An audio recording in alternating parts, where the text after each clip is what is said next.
We hope you're not having dinner right now, but if you are, would you like some bugs with that? The options are endless. How about silkworm satay, maybe chili lime cricket tacos, or grasshopper ganache cake for dessert? Sounds bizarre? Soon these dishes could be on the menu in Singapore.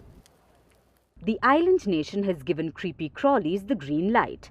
In Singapore, insects have been approved as food for consumption by both humans and animals. So don't be shocked if you see mouth-watering mealworms on supermarket shelves, or white grubs as well, grub in restaurants. But can people eat whatever crawls under their beds? Not so much. Singapore has issued a strict regulatory framework. 16 types of insects have been approved for consumption, including certain types of grasshoppers, moths, crickets, silkworms, grubs and bees. These insects cannot be harvested from the wild.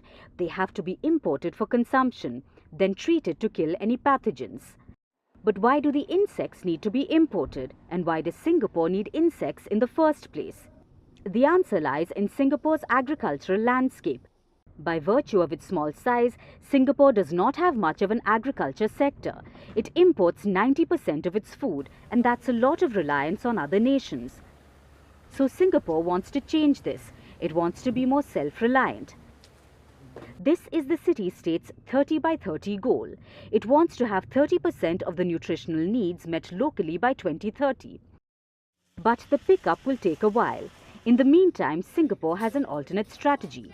It wants to diversify, hence the insects. Their import will reduce the burden on the Singaporean food industry. This may be a challenge as well. After all, eating insects is a novelty in Singapore, but the government hopes the nutritional value of bugs will have some appeal. Many insects, especially crickets, grasshoppers and mealworms, are rich in protein. They contain plenty of antioxidants and minerals, and Singapore is not alone in saying this. The United Nations is appealing to the public to accept bugs as food because they come with two benefits. First, they are packed with nutrients. Secondly, they are a sustainable source of food. Insect rearing emits fewer greenhouse gases, so bugs can help us in the battle against climate change. A lot of benefits here, which is why some nations are warming up to the idea, including the European Union, Australia, New Zealand, South Korea and Thailand. They have all allowed the consumption of insects, and different nations have their own favorites. In Japan, there's a tradition of eating grasshoppers. Grasshopper tacos are a delicacy in Mexico. Ants, crickets and tarantulas are commonly eaten in Thailand and Cambodia. So if you can get past the initial creepy vibes of the creepy crawlies, it may serve you well to warm up to the idea of insects.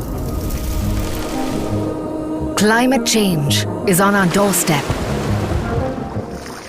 It's time for a revolution to take root. And it starts with 1.4 billion Indians. It starts with one tree for humanity, one tree for Mother Earth, one tree for our future.